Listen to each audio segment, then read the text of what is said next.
Mina-sama, omatase itashimashita. Omatase shisugi kaもしれません. Heisei Saigo Edo Gotoshi no Justin de gozaimasu.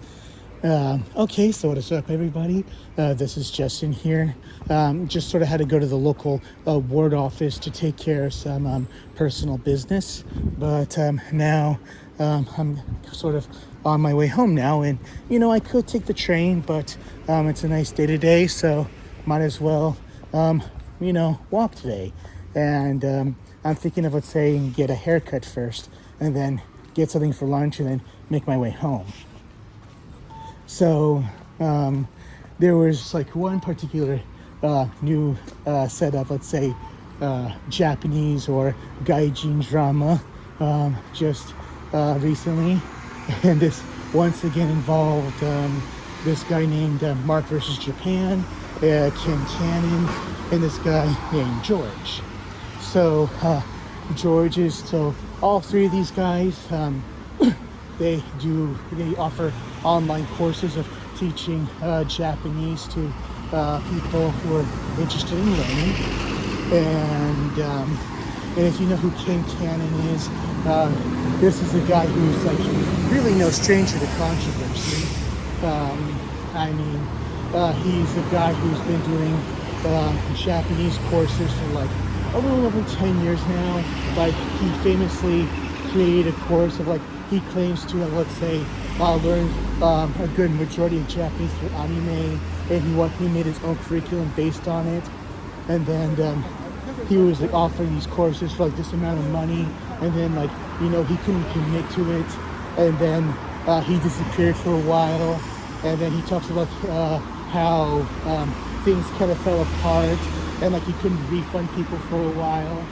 And and I also know what was his name, Give Me a Break Man, had some issues with him. Like, he was trying to promote his courses, and if he got people to sign up, he would get this certain amount of money.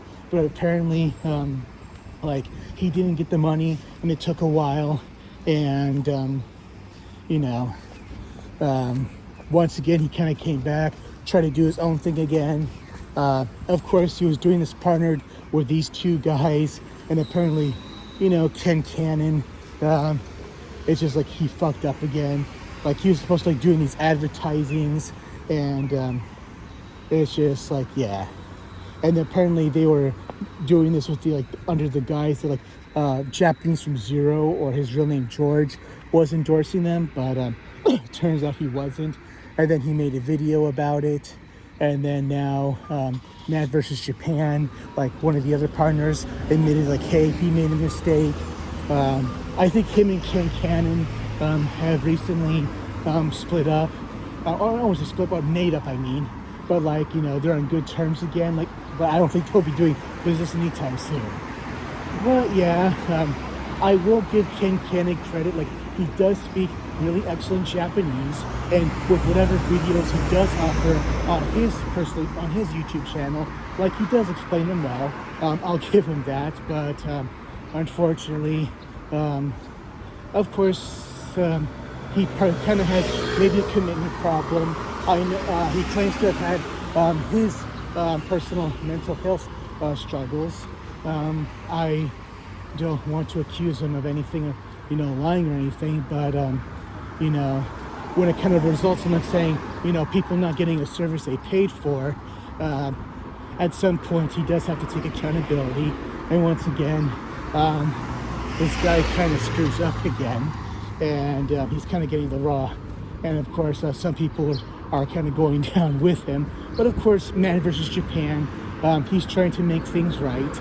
And of course, he's kind of more honest with why he couldn't really, let's say, commit to his programs. Like, at the time, while he was kind of doing all this, he did move to Japan, and he was hoping that he could get all this done before he moved here. But unfortunately, he moved to Japan in the middle of all this, as he claims in his video, and you know, he's just having too much fun here. That was kind of hard to commit. And it's stupid, but at least he's being honest about it, and he's owned up to it, which I'll give to him. Well, with Ken Cannon, This is a guy with a history, and there's just the way he kind of like sells himself that like really rubs me off the wrong way. Like, he comes across as a guy like, hey, maybe I could be friends with him, but it's like I wouldn't want him taking my phone calls or doing my taxes. That's kind of the kind of guy that I think Ken Cannon is. And of course, like when I saw his courses for the first time, like all those years ago, I was like, hey, this sounds pretty cool, and I think it'd be beneficial.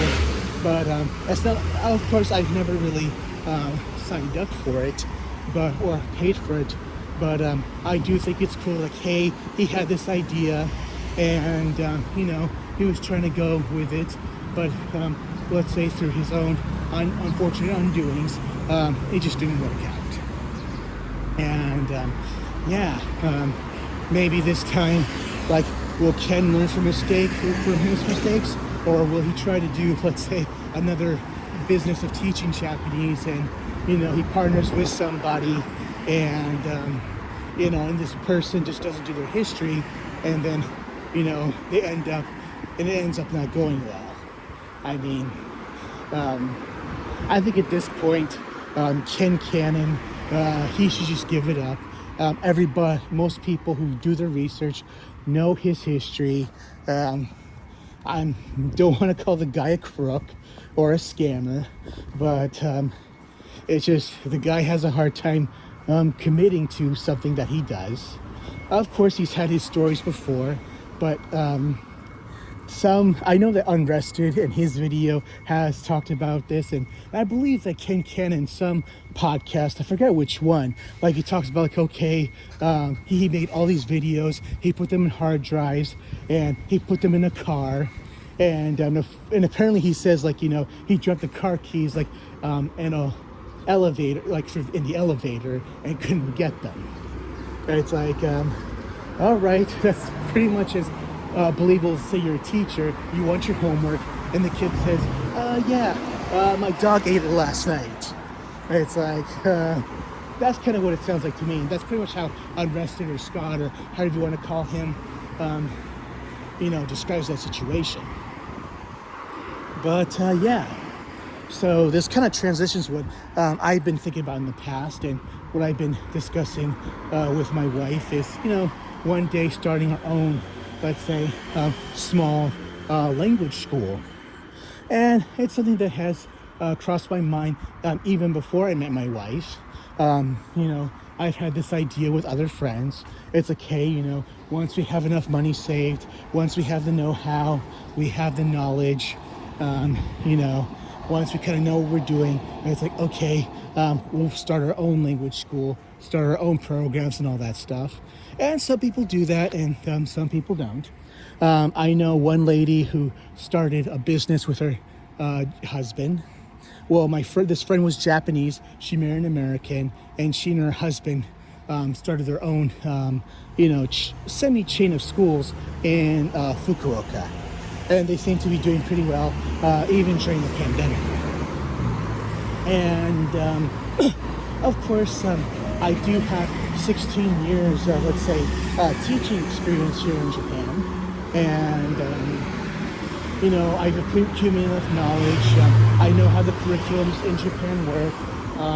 I have trained numerous students on various levels of the Eiken exam, which is apparently a quote-unquote English proficiency exam. And I'll give you a hint, it doesn't really mean jack squat. So it's like, if I ever have a curriculum that caters around that, I would know what to do with that. But considering that my last teaching job, teaching at a private high school in Tokyo, it was just something that didn't really go well. I'm not sure if it was my fault or their fault. As I said in previous videos, they would give they would complain about me frivolously, and I just kind of didn't want to deal with that shit anymore, which is why I'm semi-retired from English teaching. But if the right opportunity comes up, I'm willing to do that. And if that includes, let's say, starting my own business, I'm willing to do that.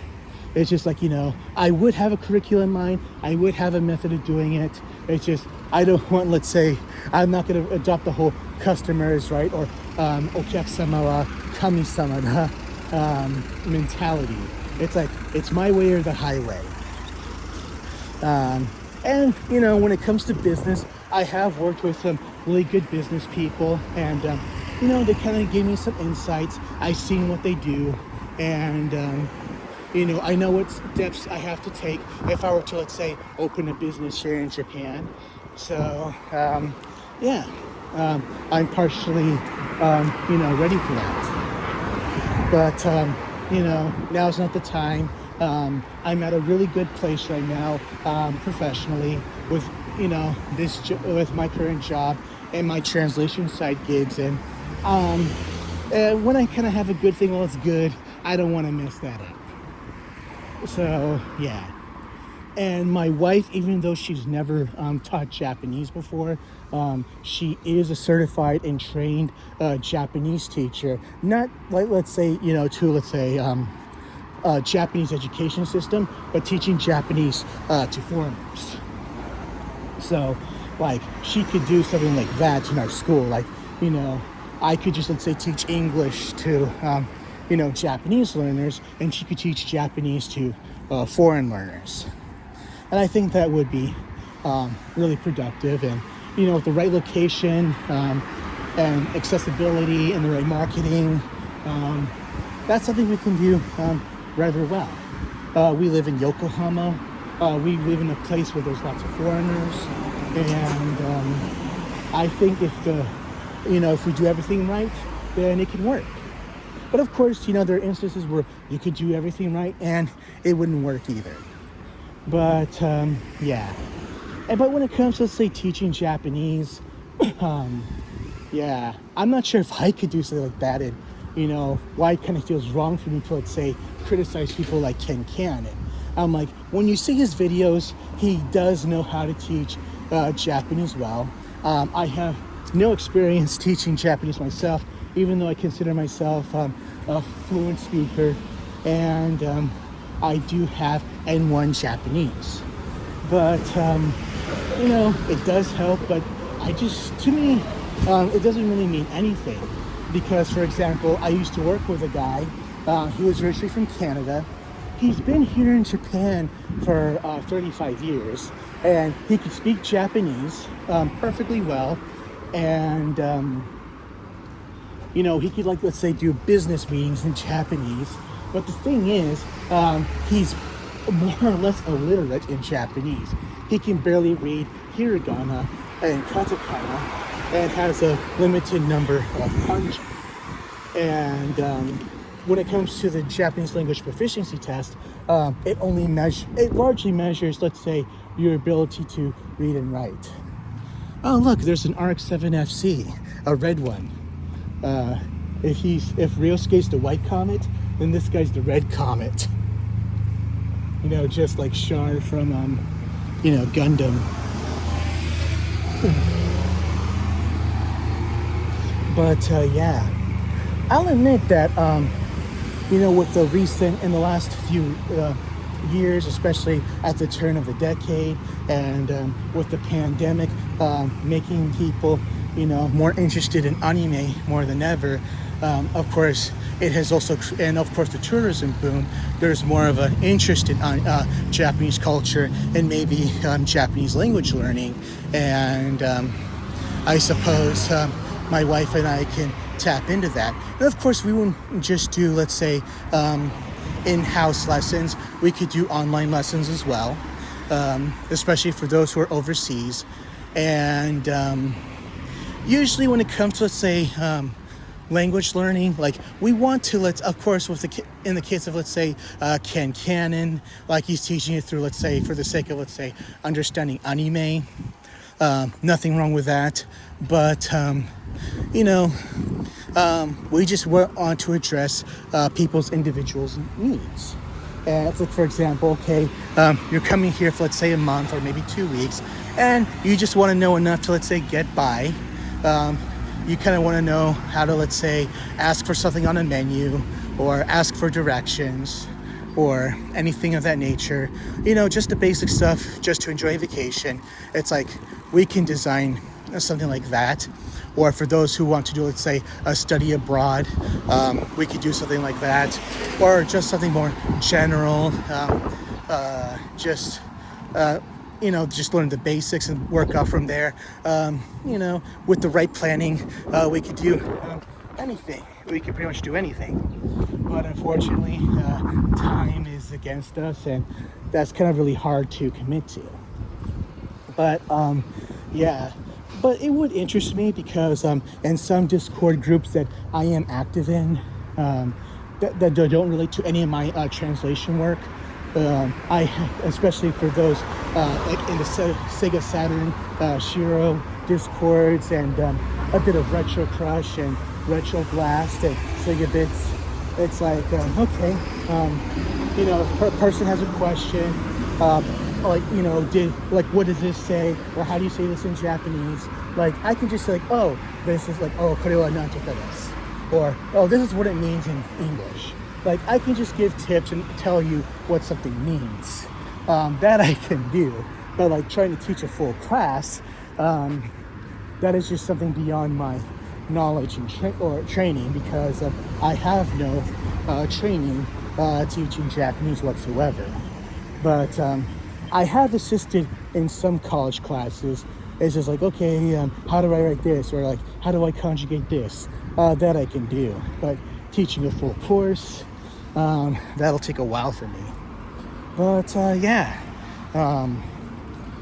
this whole fiasco, it does have me interested once again in a passive sense. And it kind of does make me reflect like, hey, if I were to do this, this is how I go about it. And when it comes to, certain projects like this, especially when you're charging people money for it, you really got to be fully committed and give people a product what they paid for. I mean,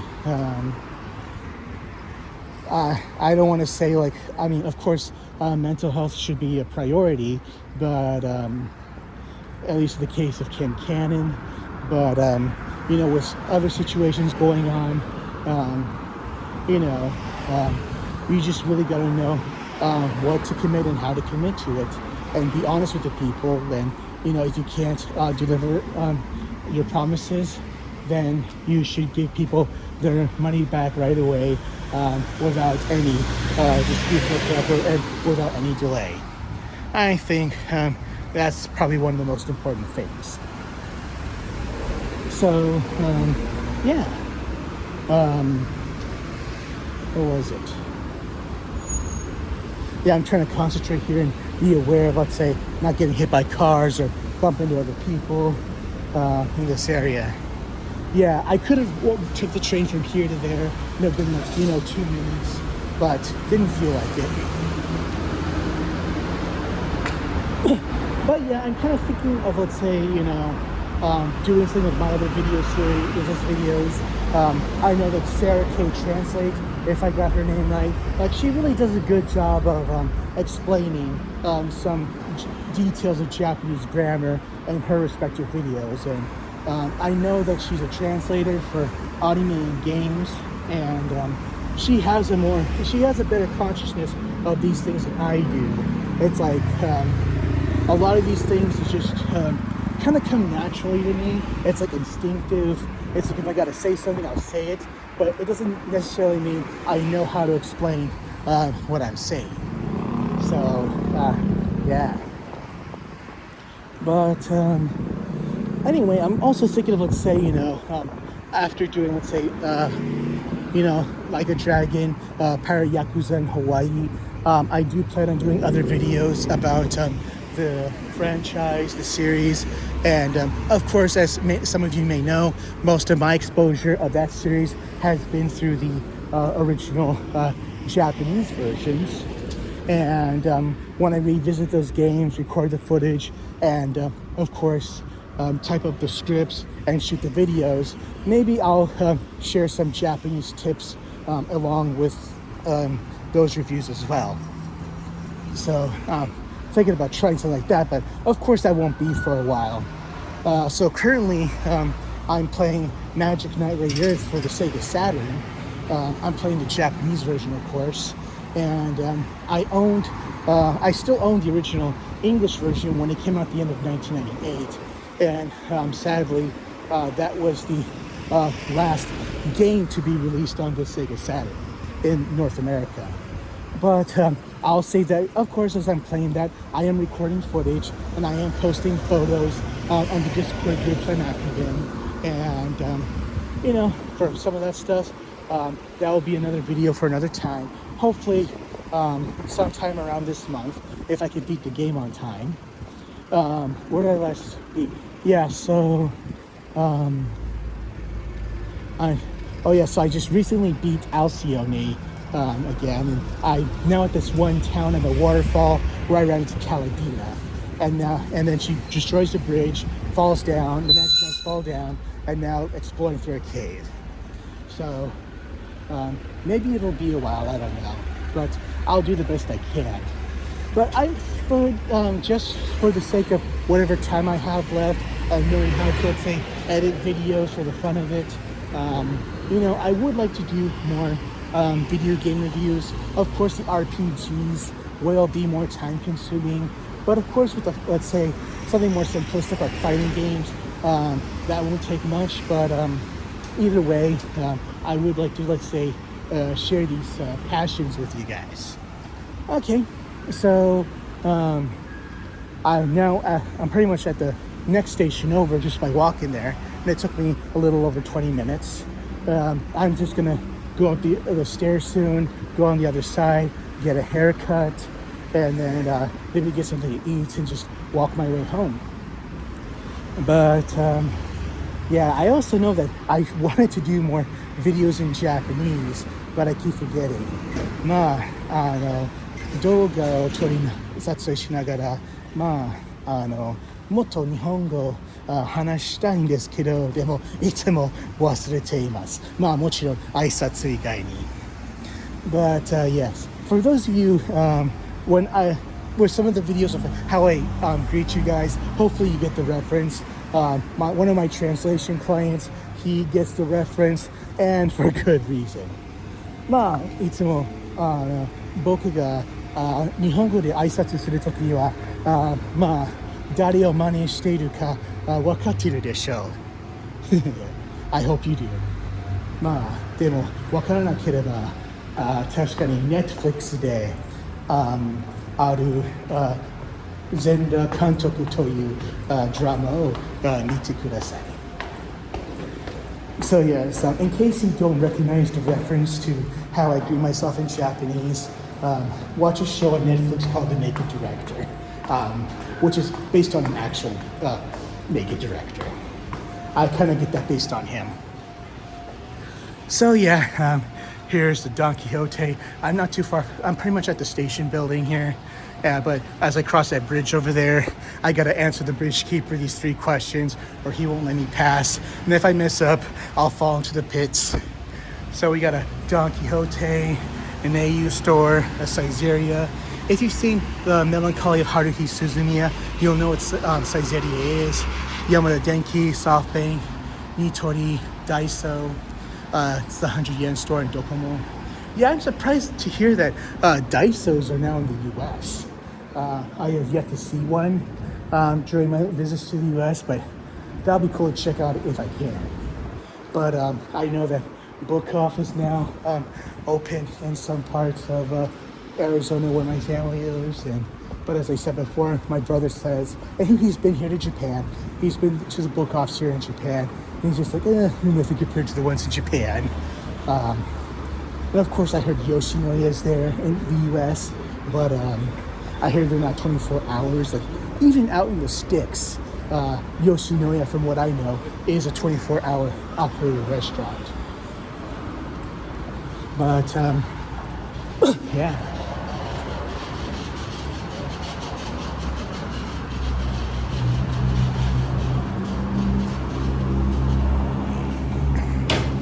So, yeah, I'm just going through here. Yeah, it's about it's almost 9:30. This place doesn't open till 10. I just did some translation work at the Gusto I go to, and then I went to the ward office to take care of some personal stuff. Then walked here, gonna get a haircut. Depending on what time I finish, maybe get something to eat at the KFC, not too far from, this place, and then walk my way home, relax, and play some Magic Knight Earth. Okay, so this is all for today's video, and see you next time. じゃあ本日の動画はここまでです。まあもっと日本語で話したいけど、でももし次回のビデオ動画はもっと日本語で話せば、まあもっと日本語で話してみたいだと思います。じゃあまた後で。